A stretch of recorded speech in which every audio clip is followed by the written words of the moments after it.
नमस्कार दोस्तों, आप सभी का स्वागत है आपके अपने YouTube चैनल आइकॉनिक ज्ञान पर। दोस्तों, आज हम बात करेंगे क्लास 8th की ज्योग्राफी की। इससे पहले हम क्लास 6 और 7th को कवर कर चुके हैं। आज हम क्लास 8th की ज्योग्राफी के चैप्टर नंबर 1 संसाधन, इसके बारे में आज हम इस वीडियो में डिटेल में पढ़ेंगे।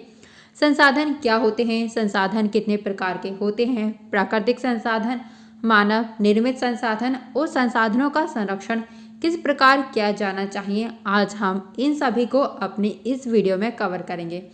तो चलिए अब हम शुरू करते हैं। सबसे पहले हमें यह जानना ज़रूरी है कि संसाधन किसे कहा जाता है। तो संसाधन की डेफिनेशन होती है प्रत्येक वस्तु जिसका उपयोग आवश्यकताओं को पूरा करने के लिए किया जा सकता है वह संसाधन है। ये डेफिनेशन आपको याद रखनी है, क्योंकि अगर आपसे मेंस में लिखने को आएगी संसाधन क्या है तो आप इस डेफिनेशन को लिख सकते हो। तो संसाधन प्रत्येक वस्तु जिसका उपयोग हम अपनी आवश्यकताओं को पूरा करने के लिए करते हैं वह संसाधन होती है। जिस वस्तु का उपयोग हम अपनी आवश्यकताओं के लिए नहीं करते वह हमारे लिए संसाधन नहीं है, भले ही वह हमारे पास हो। जब तक हम उसका उपयोग नहीं करेंगे वह हमारे लिए संसाधन नहीं मानी जाएगी। जब हम उसका उपयोग करने लगेंगे तो वह हमारे लिए एक संसाधन बन जाती है। जैसे अगर हम बात करते हैं सिंधु घाटी सभ्यता की, तो उस समय मनुष्य लोहे से परिचित नहीं था, यानी उस समय लोहा था लेकिन मनुष्य ने उसका उपयोग करना शुरू नहीं किया। उस समय लोहा उसके लिए संसाधन नहीं था, लेकिन जैसे समय व्यतीत हुआ मनुष्य ने लोहे का उपयोग करना शुरू कर दिया, यानी लोहा उसकी आवश्यकताओं को पूरा करने लगा, तो वह हमारे लिए संसाधन बन गया।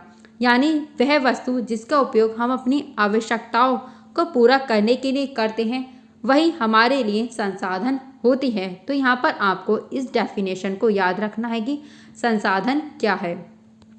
आगे हम बात करते हैं एक वस्तु अथवा पदार्थ की उपयोगिता अथवा प्रयोज्यता उसे संसाधन बनाती है। यानी किसी भी पदार्थ की जो उपयोगिता होती है वही उसे संसाधन बनाती है, जो अभी हम डिस्कस कर चुके हैं। चलिए आगे हम बात करते हैं। देखिए, मूल्यवान किसी भी वस्तु का प्रयोग और उसकी उपयोगिता जो है किसी वस्तु को मूल्य प्रदान करती है, वहीं उस संसाधन को मूल्यवान बनाती है। यानी किसी भी संसाधन की जो उपयोगिता होती है उसका जो मूल्य होता है वही उस संसाधन को मूल्यवान बनाती है। आगे हम बात करते हैं पेटेंट की। देखिए, यहाँ पर हमें एक शब्द दिया गया है, पेटेंट क्या होता है। पेटेंट का तात्पर्य होता है किसी विचार अथवा आविष्कार पर एकमात्र अधिकार। यानी अगर हमने किसी वस्तु का आविष्कार किया है तो वह हमारा आविष्कार होता है, यानी उसकी कोई कॉपी ना कर ले, इसके लिए हमें अपने आविष्कार पर पेटेंट लगवाना होता है। चाहे वे हमारे विचार हो या हमारा आविष्कार हो, उस पर अगर हमने पेटेंट लगवा लिया तो उसकी कोई कॉपी नहीं कर सकता। अगर उसने कॉपी कर ली है तो वह एक तरीके से चोरी मानी जाती है। तो इसलिए हम किसी भी वस्तु पर पेटेंट लगवाते हैं जिससे कि कोई भी व्यक्ति हमारे विचार को, हमारे आविष्कार को अपना नाम ना दे सके। चलिए अब हम बात करते हैं समय और प्रौद्योगिकी, ये क्या होते हैं। देखिए, प्रौद्योगिकी क्या होती है। प्रौद्योगिकी होती है किसी कौशल करने अथवा वस्तु बनाने में नवीनतम ज्ञान का अनुप्रयोग प्रौद्योगिकी कहलाता है। तो समय और प्रौद्योगिकी दो महत्वपूर्ण कारक होते हैं। यानी किसी वस्तु को नया रूप देना, किसी वस्तु को नया रूप बनाना, वो एक प्रौद्योगिकी कहलाती है। तो समय और प्रौद्योगिकी दो महत्वपूर्ण कारक होते हैं जो पदार्थों को संसाधन में परिवर्तित कर सकते हैं। देखिए, जैसे हमने अभी लोहे का एग्जाम्पल लिया था, तो उस समय यानी सिंधु घाटी सभ्यता में लोहा हमारे लिए अपरिचित संसाधन था, यानी उससे हम परिचित नहीं थे। लेकिन जैसे जैसे समय व्यतीत हुआ और प्रौद्योगिकी आई, यानी हमारे पास नवीनतम ज्ञान आया, तो हमने उस संसाधन का प्रयोग करना सीख लिया। तो जो संसाधन में फिर हमने परिवर्तन किया, यानी उस संसाधन को हम अपने प्रयोग में किस प्रकार लेकर आए, तो वो हमारी प्रौद्योगिकी कहला जाती है। यानी उस संसाधन में हम परिवर्तित करके उसे हम किस प्रकार प्रयोग कर रहे हैं वह हमारी प्रौद्योगिकी कहलाई जाती है। यानी अगर हम मान सकते हैं कि कोई संसाधन ऐसा है जिसे हम अब वर्तमान में प्रयोग नहीं करते, लेकिन समय के साथ प्रौद्योगिकी में भी परिवर्तन आता है, तो वो संसाधन हो सकता है हमारे लिए बाद में उपयोगी बन जाए, क्योंकि वो समय और प्रौद्योगिकी दोनों का मिक्सअप हो जाता है। इसलिए जो वर्तमान में उपयोगी वस्तु नहीं है, वह शायद फ्यूचर में हमारे लिए उपयोगी संसाधन बन जाए। तो दोनों लोगों की आवश्यकताओं से संबंधित होते हैं समय और प्रौद्योगिकी। लोग स्वयं ही सबसे महत्वपूर्ण संसाधन होता है। देखिए यहाँ पर सबसे महत्वपूर्ण संसाधन बताया गया है लोग स्वयं ही सबसे महत्वपूर्ण संसाधन होता है, क्योंकि अगर लोग किसी वस्तु का आविष्कार नहीं कर सकते, यानी यदि लोग किसी वस्तु का उपयोग नहीं कर सकते तो वह उसके लिए संसाधन नहीं है। लोग स्वयं ही सबसे बड़ा संसाधन होता है। ये लोगों के विचार, ज्ञान, आविष्कार की खोज ही है जो और अधिक संसाधनों की रचना करते हैं। जैसे हमने एग्जाम्पल माना था लोहे का, तो इसमें आप लोहे को मान सकते हो, क्योंकि लोगों के विचार, ज्ञान, आविष्कार और खोज से ही लोहा हमारे लिए संसाधन बन गया। प्रत्येक खोज अथवा आविष्कार से बहुत से अन्य खोज एवं आविष्कार होते हैं। जैसे आग की खोज हुई थी, तो आग की खोज से मनुष्य ने खाना पकाने की पद्धति का भी आविष्कार किया, यानी खोज की थी उसने आग की, तो आग से ही आविष्कार का जन्म हुआ। तो आग से हमने खाना पकाने की पद्धति का आविष्कार किया और अन्य प्रक्रियाओं का प्रचलन भी होता है। जैसे पहिए के आविष्कार से अंततः परिवहन की नवीनतम विधियों का विकास हुआ। तो पहिए का मनुष्य ने आविष्कार किया था, जबकि खोज का प्रयोग करके मनुष्य ने परिवहन का आविष्कार किया। तो खोज अथवा परिवहन से बहुत से अन्य आविष्कार किए जा सकते हैं। जल विद्युत बनाने की प्रौद्योगिकी ने तेजी से बहते जल से ऊर्जा उत्पन्न करके उसे एक महत्वपूर्ण संसाधन बना दिया गया है। तो ये भी इसी प्रकार समय और प्रौद्योगिकी के साथ साथ चलते हैं। जैसे आग की खोज, फिर उससे हमने आविष्कार किया खाना बनाने की पद्धति का। पहिए की खोज, उससे हमने आविष्कार किया परिवहन का। जल विद्युत से हमने आविष्कार किया ऊर्जा उत्पन्न करने का। तो इस प्रकार समय और प्रौद्योगिकी हमारे लिए महत्वपूर्ण कारक हो जाते हैं किसी भी वस्तु को संसाधन में परिवर्तित करने के लिए। चलिए, हमने यहाँ पर संसाधन की बात की।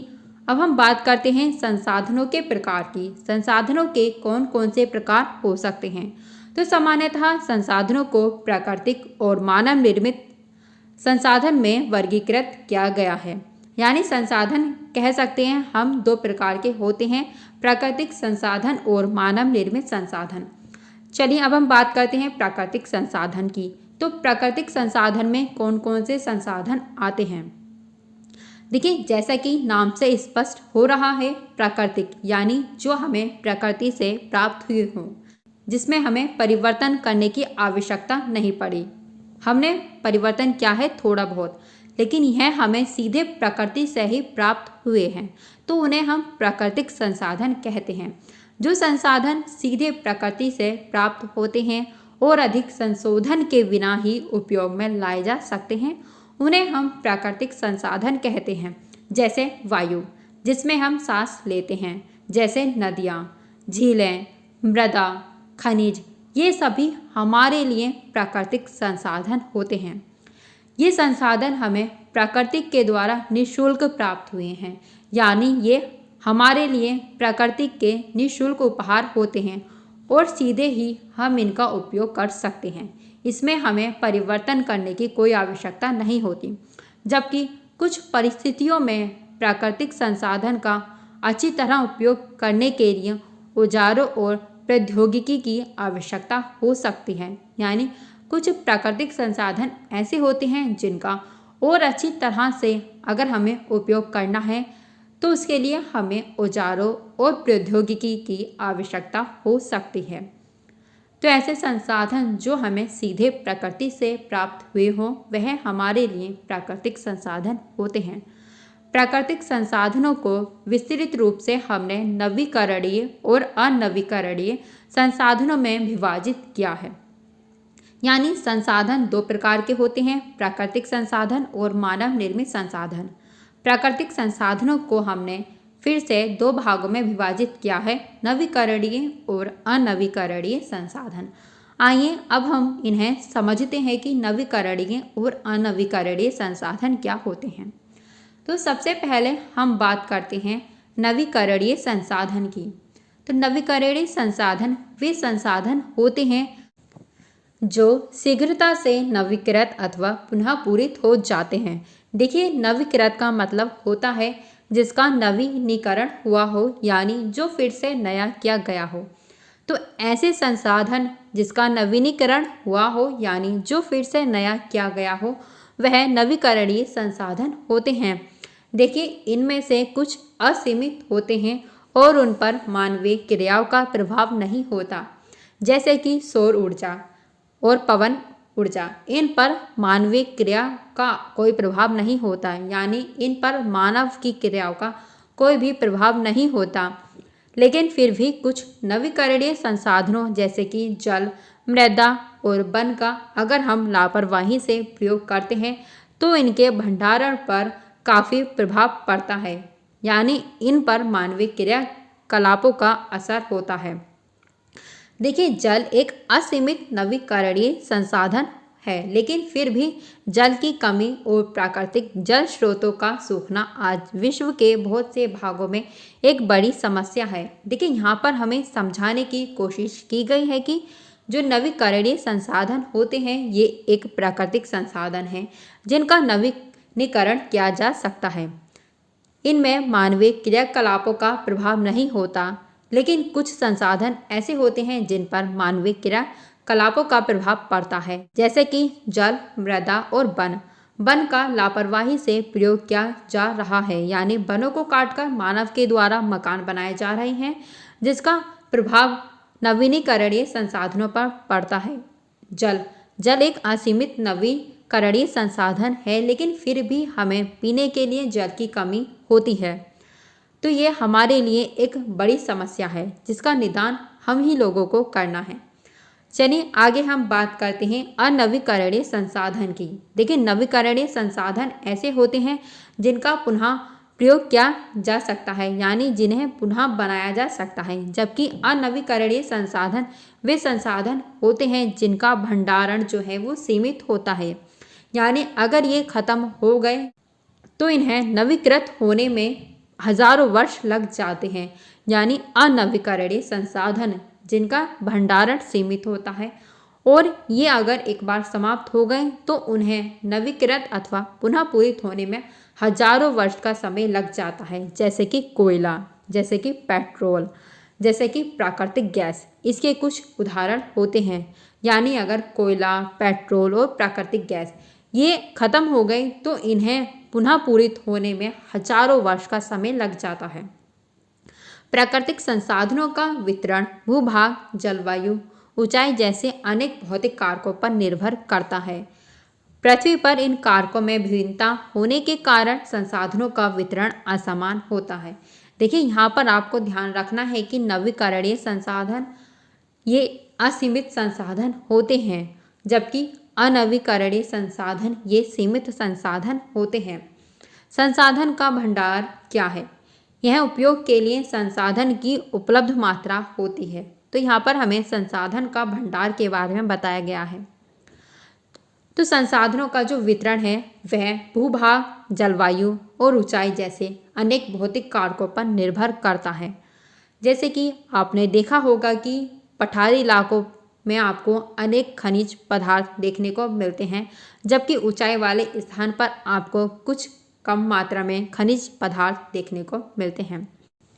चलिए अब हम बात करते हैं मानव निर्मित संसाधन के बारे में। देखिए, मानव निर्मित संसाधन क्या है?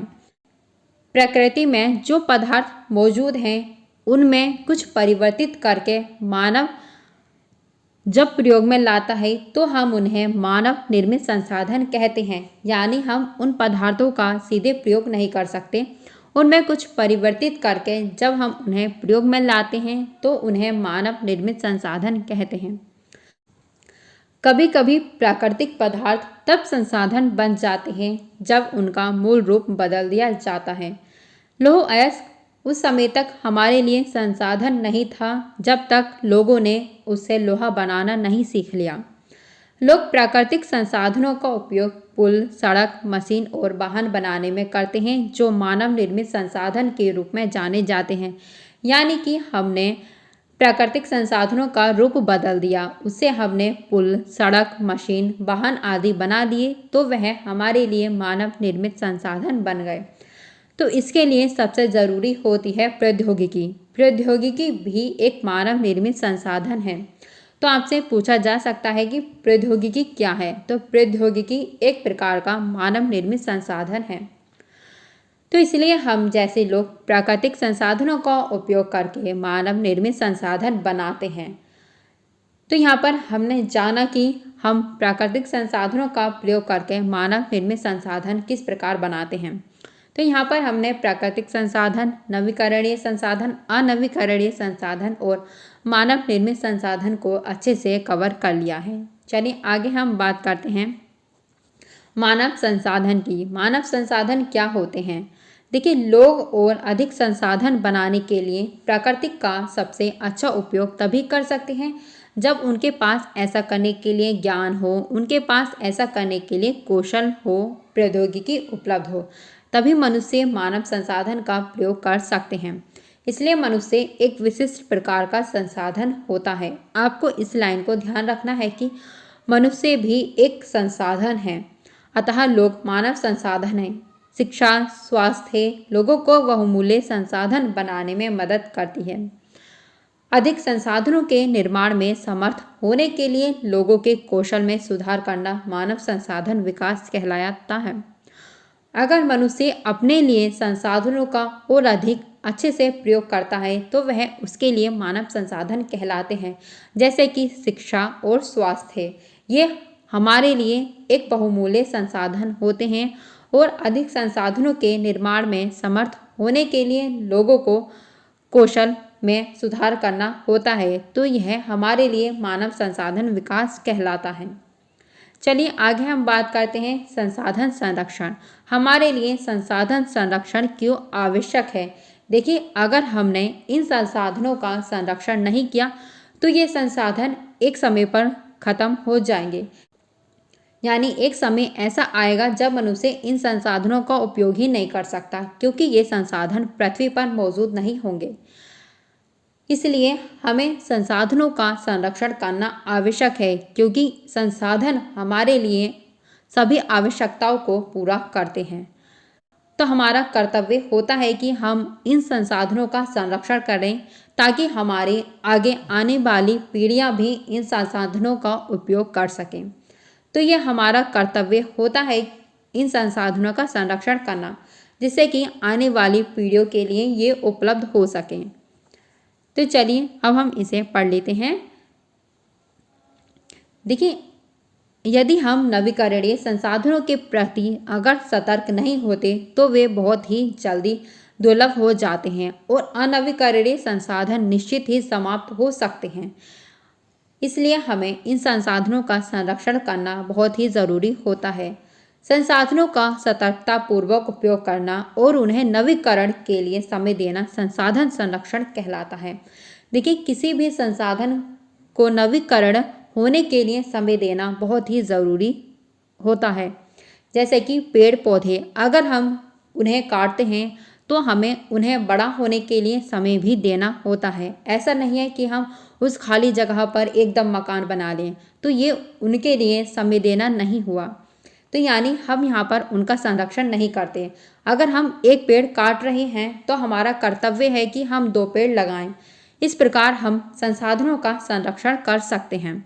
संसाधनों का उपयोग करने की आवश्यकता और भविष्य के लिए उनके संरक्षण में संतुलन बनाए रखना सतत पोषणीय विकास कहलाता है।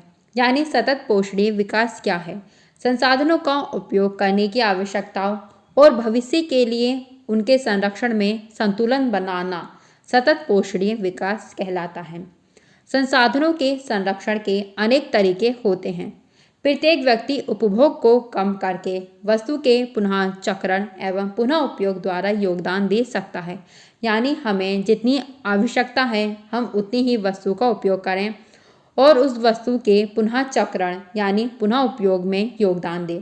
जैसे अभी हमने कहा, अगर हम पेड़ का उपयोग करते हैं यानी अगर हमें एक पेड़ की आवश्यकता है तो हमारा कर्तव्य है कि हम 2 पेड़ लगाएं, जो कि संसाधन संरक्षण के लिए आवश्यक है।